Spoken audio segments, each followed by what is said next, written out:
trabalhadores teriam que oferecer suas cadeiras, deveriam oferecer suas cadeiras, sentar no chão. Eu fiquei pensando, meu Deus, é muito pecado que esse pessoal está pagando, né? Para me ouvir ainda de joelhos, é muito pecado. Os que estão sentados é mais ou menos, né? Muita dívida. Mas tudo bom. Gente, é um prazer assim, não tem como falar. Eu não posso falar que eu sou muito emotiva. Eu choro até inauguração de ponte, para vocês terem uma noção. Então não posso falar muito porque me emociono. E a emoção de estar novamente aqui na casa, né? Muitas pessoas perguntam, você saiu do Consus? Não. O Consus nunca sai de mim.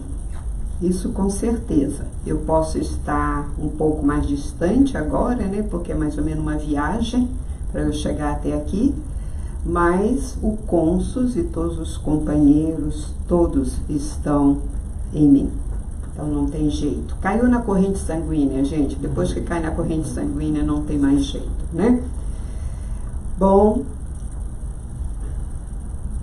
segundo o espírito poético de Amélia Rodrigues, ela nos conta que era outubro, mês de outubro do ano de 29, quando o céu, em trovoadas fortes, como uma trompeta a tocar, relampeava e clareava todo o céu.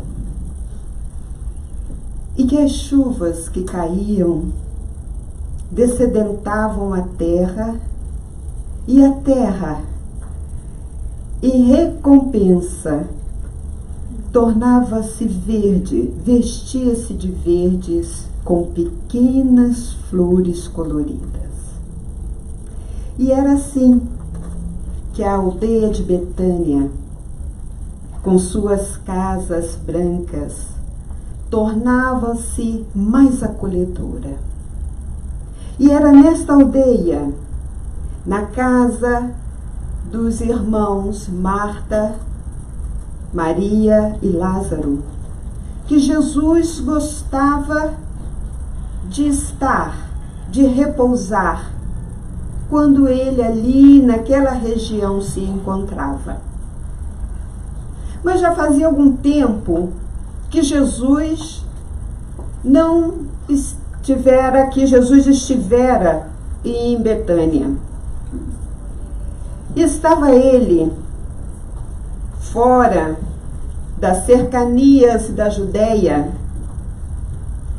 quando ele recebe uma mensagem vinda das irmãs Marta e Maria. E a mensagem dizia: Senhor, aquele a quem amas está enfermo. Venha socorrê-lo. O interessante, vejamos aqui, que a ação de Marta e Maria, ao ter o irmão enfermo, é de enviar uma mensagem para Jesus, para que ele venha curar o irmão, para que venha curar Lázaro. Assim também nós fazemos.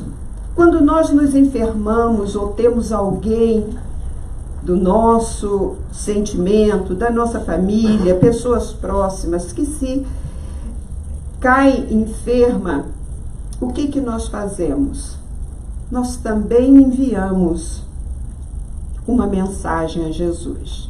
Se Jesus estivesse hoje encarnado, certamente nós enviaríamos, num caso de enfermidade nossa ou de alguém que amamos, certamente nós enviaríamos para ele também um bilhetinho, um e-mail, um WhatsApp. nós tentaríamos entrar em contato com Jesus de uma forma tal qual Marta e Maria fizeram.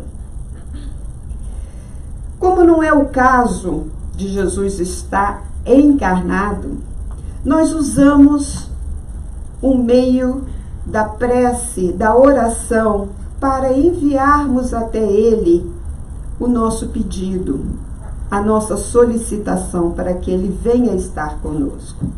Porém, ainda não temos a capacidade de estar vibratoriamente, de estarmos nas cercanias de Jesus. Jesus tem o poder de estar na nossa cercania, mas nós ainda não temos essa condição. Então, as nossas preces, o nosso bilhetinho a Jesus, o nosso recado a Jesus, a nossa mensagem, ela é potencializada através de um mensageiro, tal qual o mensageiro que leva a mensagem de Maria, de Marta e Maria, até Jesus, para que venha socorrer o enfermo. Assim também nós agimos. Porém, nós ainda, com nossas vibrações ainda tão baixas, devido às nossas questões morais, ainda ficamos muitas vezes a questionar essa mensagem, se chegou, se Jesus irá atender ou não o nosso pedido, para que venha atender, curar as nossas enfermidades. E isso também ocorre nesta passagem, quando Jesus recebe esta mensagem, um dos discípulos que estava com ele, automaticamente diz: Senhor, então precisamos nos apressar e voltarmos a Betânia por causa da enfermidade de Lázaro. E Jesus responde: a enfermidade não é para a morte, e sim para a glória de Deus, a fim de que o Filho de Deus seja por ela glorificado. Interessante que nós pensamos sempre que enfermidade ligamos automaticamente à morte. Mas a morte em si, hoje mesmo estava estudando isso aqui no Céu e Inferno, no grupo de estudo. A morte, nós a projetamos, nós tememos a morte. Mas morrer é uma consequência natural. Nasceu, já começa a morrer quando? No primeiro segundo que nasce. A morte, nós ainda estamos naquela ideia de morte é o fim de tudo. E Jesus vem nos falar que a enfermidade não é para a morte. Também nós achamos que enfermidade, pensamos que enfermidade sempre é um castigo. Toda vez que encontramos-nos com algum problema, a primeira coisa, se é um pouco mais grave, a gente já pensa: por que comigo? O que eu fiz? Ou se é com uma pessoa querida nossa, também da mesma forma nós questionamos a Deus. Por que, Senhor? Então achamos que a enfermidade é uma punição. Mas vemos que não. Jesus já vem colocar que as enfermidades não são para a morte, porque a morte, ela pode ser uma consequência natural, ela tem que haver uma desculpa. Toda morte, toda desencarnação tem que ter uma desculpa. Ninguém faz assim, plim, e desaparece, correto? Alguma coisa vai acontecer para justificar o desencarne, para justificar a morte. E muitas vezes ficamos com a ideia fixa que enfermidade é morte. E não é. Enfermidade Ela vem para nós, como ele diz, a enfermidade não é para a morte, sim para a glória de Deus, a fim de que o Filho de Deus seja por ela glorificado. A morte, a enfermidade, desculpe, pode ser uma questão de lei de ação e reação, pode ser uma prova, pode ser um resgate. Pode ser de lei, ação e reação, prova ou resgate para o próprio indivíduo, como pode ser para outrem.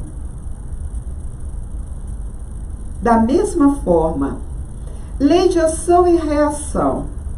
Então, muitas vezes a pessoa fala, mas é enferma porque ela fez alguma coisa em outra vida. Nós sabemos que somos constituídos de corpo físico, perispírito e espírito.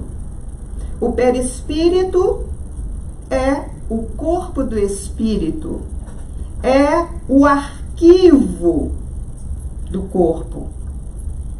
Tudo que fazemos, tudo que empregamos, pensamentos, ações, nós temos como isso arquivado em nosso perispírito.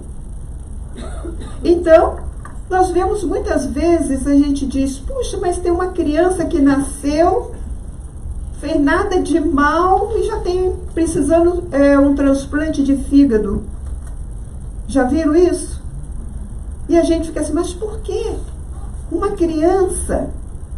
Mas esquecemos que atrás deste corpo novo, lindo, bonitinho, engraçadinho, tem um espírito milenar que traz com ele uma bagagem, que traz com ele umas cargas vibratórias. E tudo que nós empregamos hoje no nosso corpo, o que fazemos dele, será impresso no nosso perispírito. Aí a gente vê, não necessariamente, mas às vezes a gente vê aí a questão, um fígado com problema. Pessoa nasceu, criança nasceu, tem um fígado com problema. Aí a pessoa hoje, ela bebe todo o mé que ela pode e o que não pode,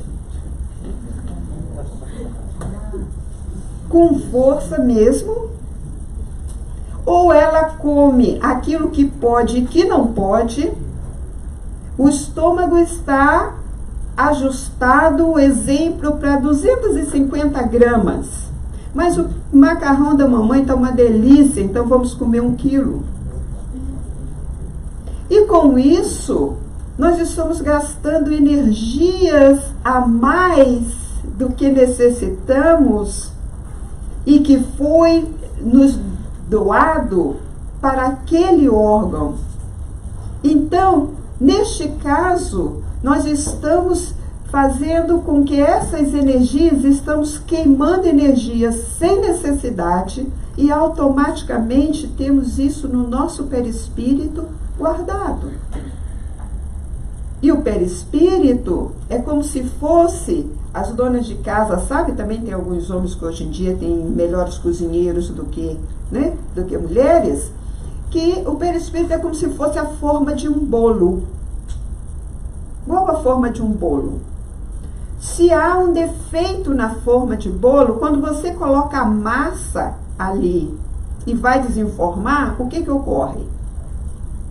Vai estar ali o defeitozinho que estava na forma, correto? E esse é o perispírito. Então, o que nós maltratamos, mal usamos em termos do corpo, lembremos que são energias que são deste perispírito, é a nossa forma que na próxima reencarnação vamos usar. Na próxima reencarnação, que diz, eu quero vir maravilhosa, não precisar de botox, não precisar de sobrancelha feita, quero vir com 1,80 m, magra, linda, maravilhosa. Essa sou eu, Jarinha, eu também queria. Tamo juntas, não tamo? Tamo juntas. Tamo juntas. Então, eu tenho que prestar atenção no que eu faço hoje com o meu corpo. o que eu faço com as minhas vibrações? Por quê? Não tem martelinho de ouro do outro lado para desamassar a forma, não. É o que fizermos. E dentro disso, não só nessa questão, a lei de ação e reação, quando nós falamos em lei de ação e reação, a doutrina espírita nos mostra que não é só questão de ação e reação de um passado, é ação e reação desta vida, do agora. Porque muitas vezes nos enfermamos, temos algumas consequências, não é de ações do passado, mas de ações do hoje, do agora. Mas de qualquer maneira, a lei, ela é implacável. Agimos, ela reage. Falamos em prova, como enfermidades como prova. Como isso? Como prova? Aí a gente lembra prova, a gente lembra escola. Vocês já viram alguma escola, algum professor dar uma prova que ele não tenha dado a lição antes? Já viram isso? Claro que não. Toda prova, ela é precedida da lição. Então, muitas vezes, recebemos uma enfermidade como prova. Nisso eu lembro a minha mãezinha, no dia do desencarne dela, muito bem, tranquila, fui ajudá-la a um banho, apesar que não precisava, e ela me pergunta: filha, o que nós estamos passando é um castigo? É uma... O que é isso que estamos passando? Ele disse: mamãe, não.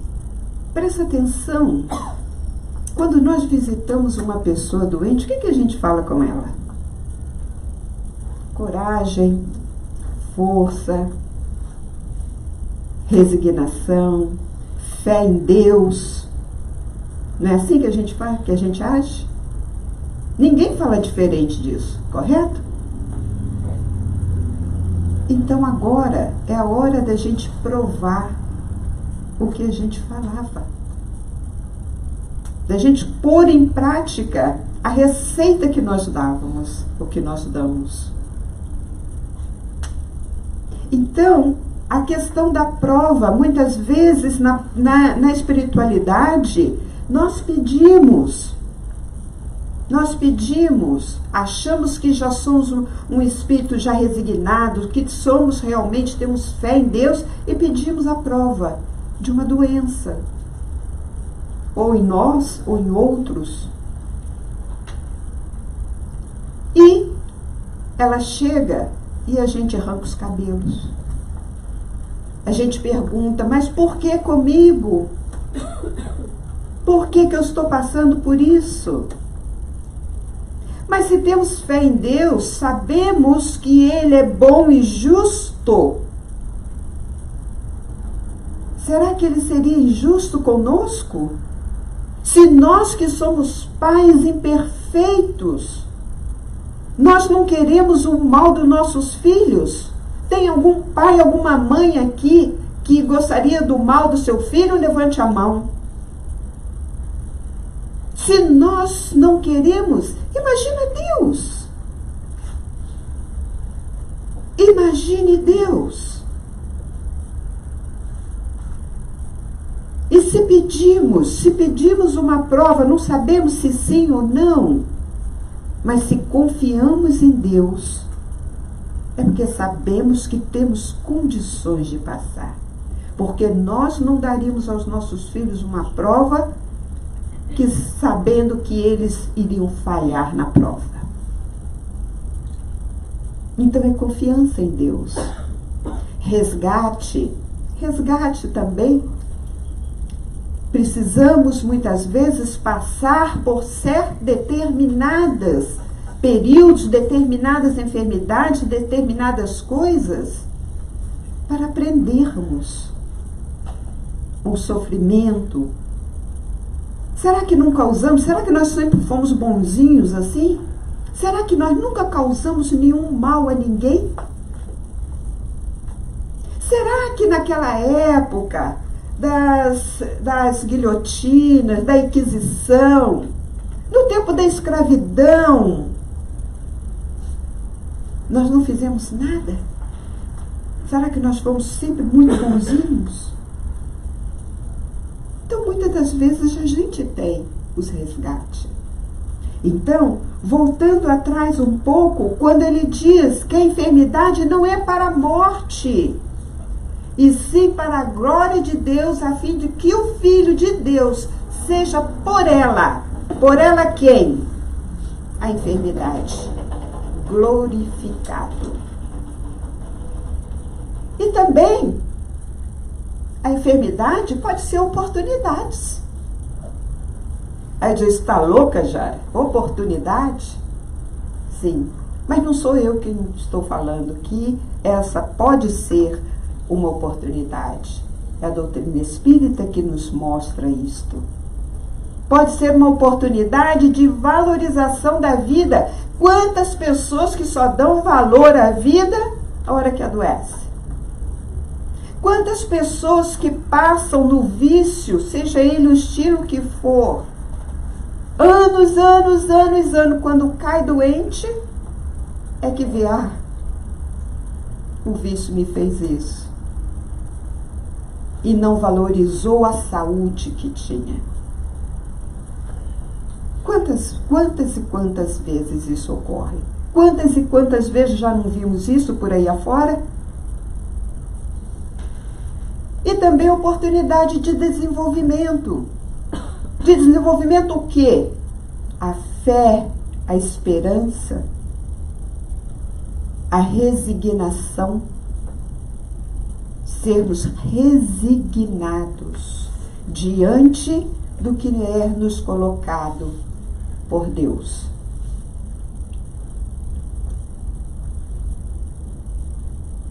Conta-nos o Evangelho que Jesus, após receber o chamado, o bilhete de Maria e Marta, ele ainda demora 4 dias para chegar até Betânia.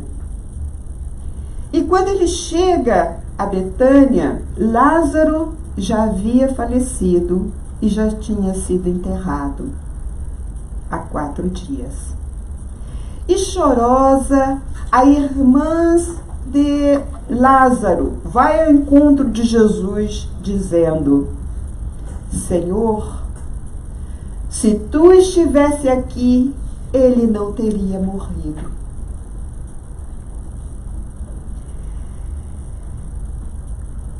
Nossa pergunta é: e aonde que está Jesus? Ou melhor, aonde ele não está? Porque ela fala, se tu estivesse aqui. Mas aonde é que Jesus não está? Ele está em todas as partes. Em todas as partes.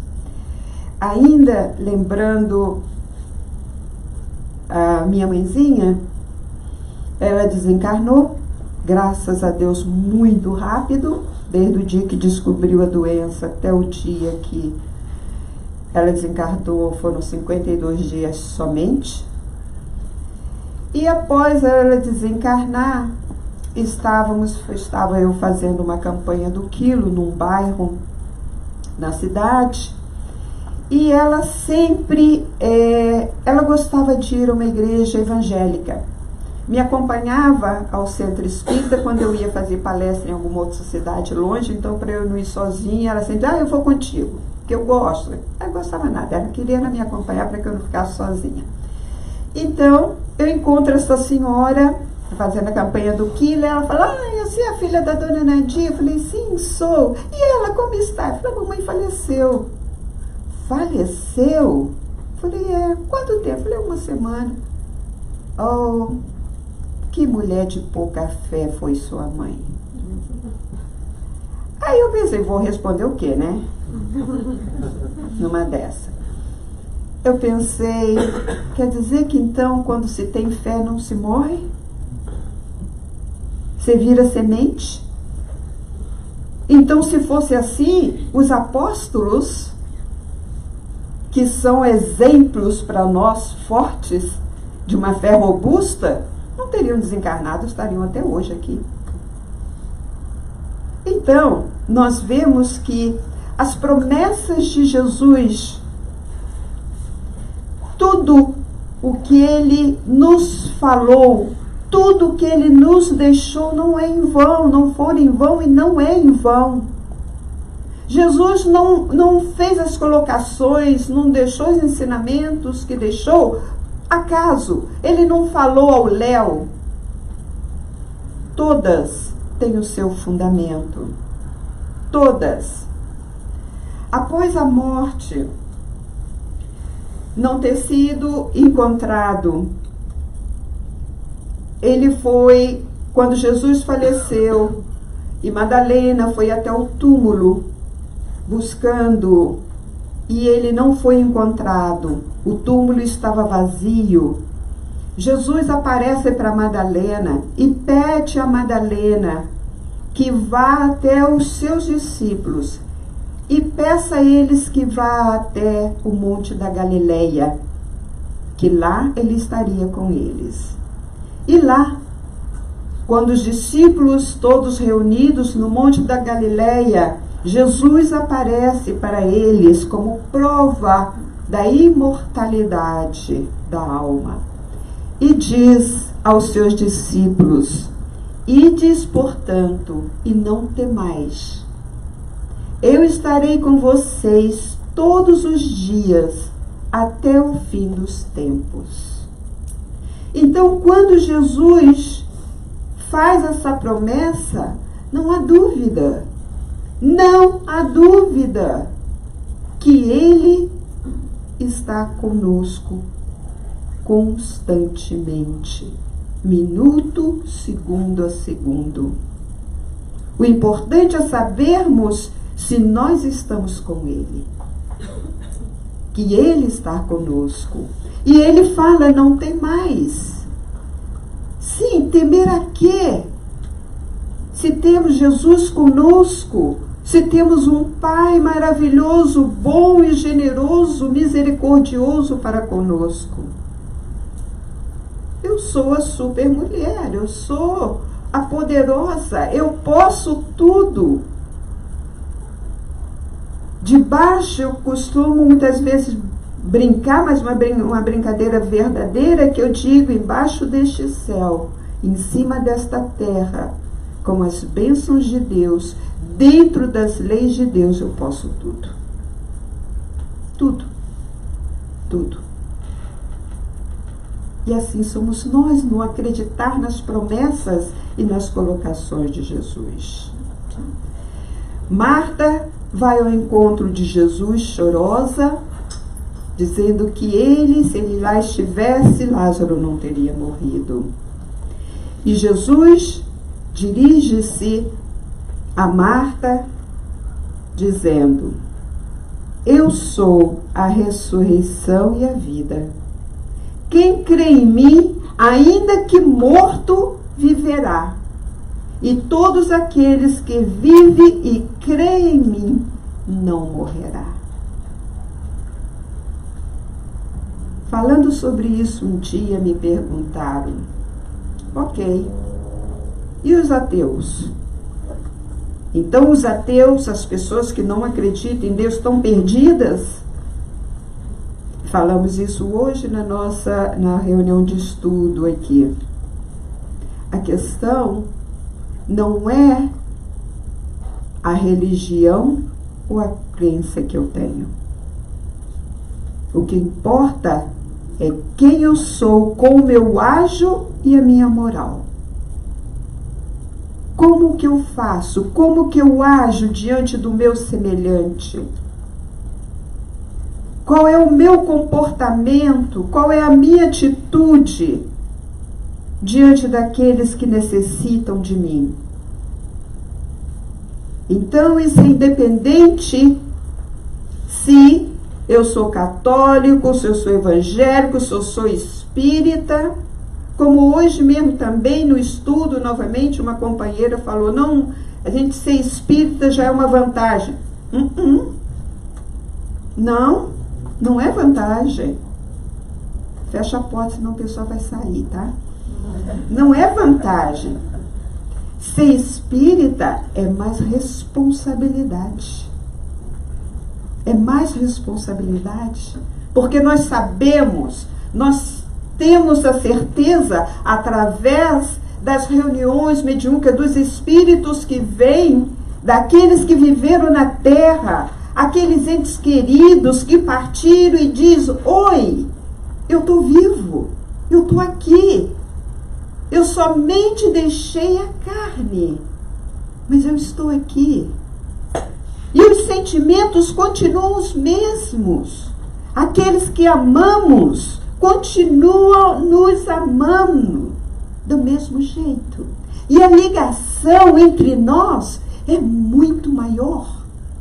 Porque agora não temos mais o escafandro do corpo físico. Agora eles não têm mais isto. Então os nossos sentimentos, nossos pensamentos, os atingem com muito mais vigor. Só estamos separados por um simples fio. Somente um simples fio da vida. Mas que um dia, na certeza que um dia vamos nos reencontrar. Um dia vamos nos abraçar.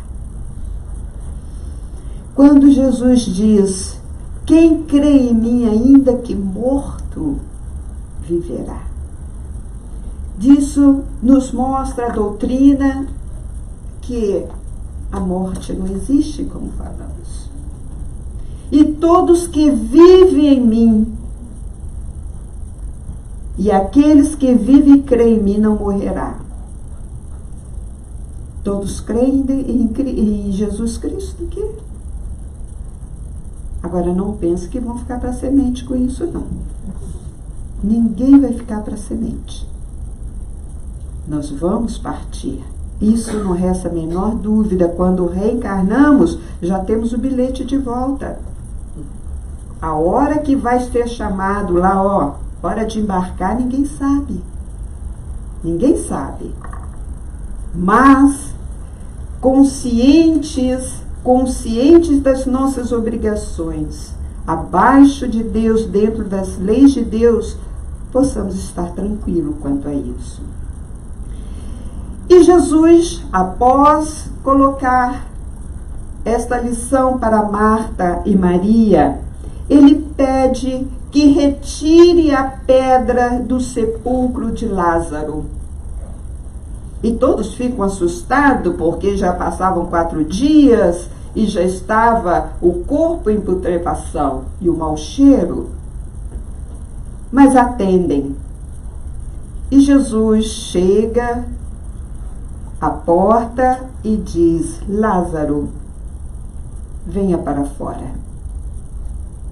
E para espanto de todos, Lázaro sai com as mãos e os pés atados, como era costume da época para os sepultamentos, enfaixados com os pés e as mãos atados. E Jesus diz, desatai-o, deixai-o ir. E aí, meus irmãos, fico a pensar, a refletir, que esse chamado de Jesus, que ele chama Lázaro, Lázaro, venha para fora, é um chamado que ele chama, Jara, vem para fora, Maria, Marcelo, Raquel, vem para fora. Mas vem para fora da onde? Do túmulo que nós nos encontramos ainda. Que nos encontramos ainda muito embutidos no nosso personalismo, no íntimo das cavernas do nosso personalismo, e não enxergamos a vida, não enxergamos a importância da vida. Passamos 50, 60 anos, 70 anos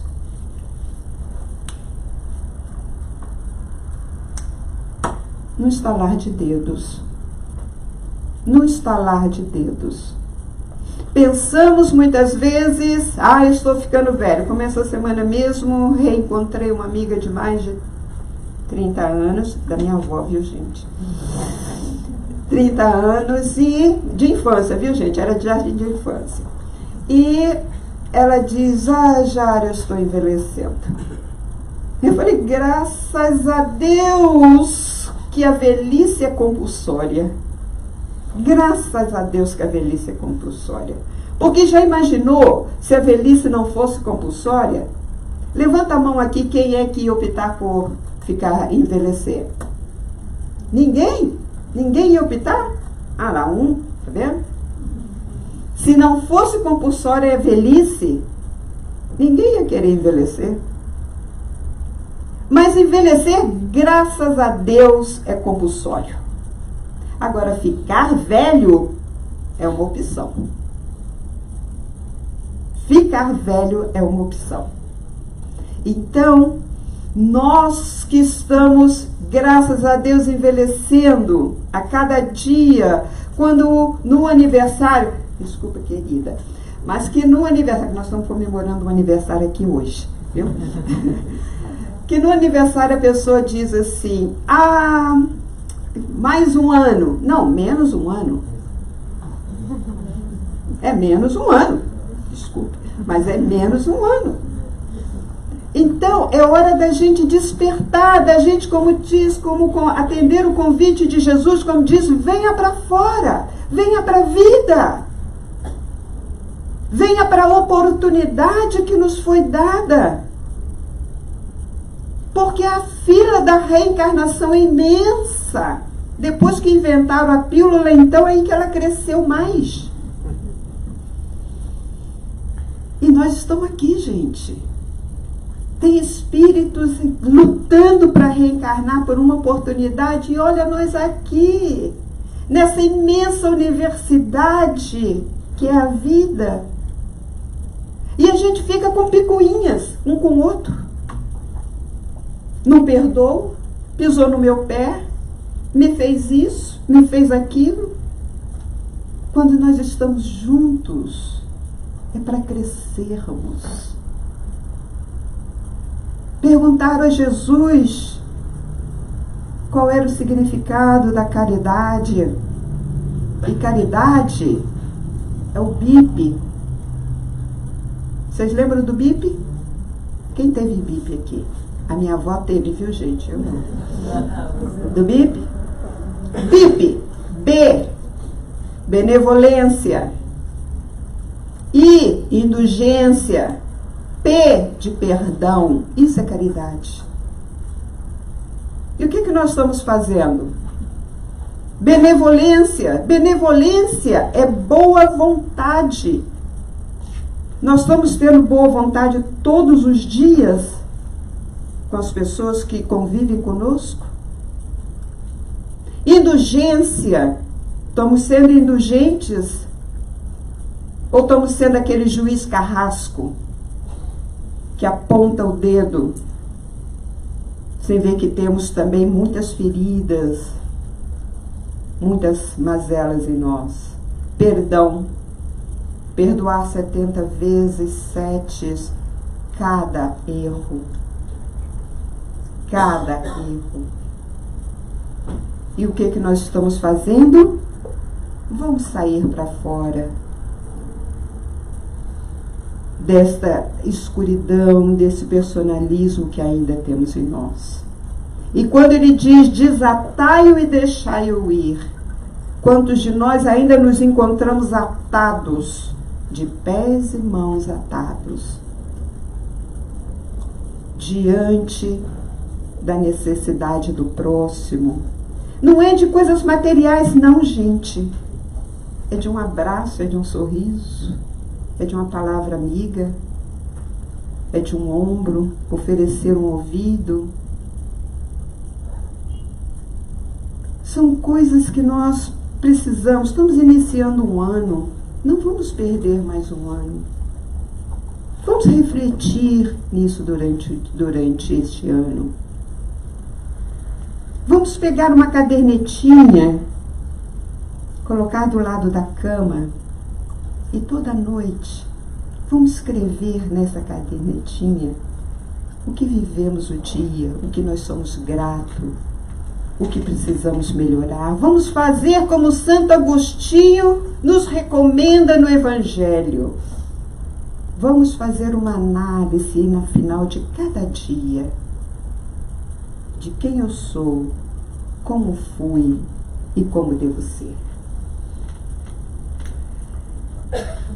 Quando Jesus nos fala da enfermidade que não é para a morte, lembremos nós de louvarmos todos os dias, seja ela qual for a enfermidade, ou seja qual for a dificuldade, louvemos, agradecemos e vamos à luta, vamos buscar a nossa melhora. Não percamos tempo.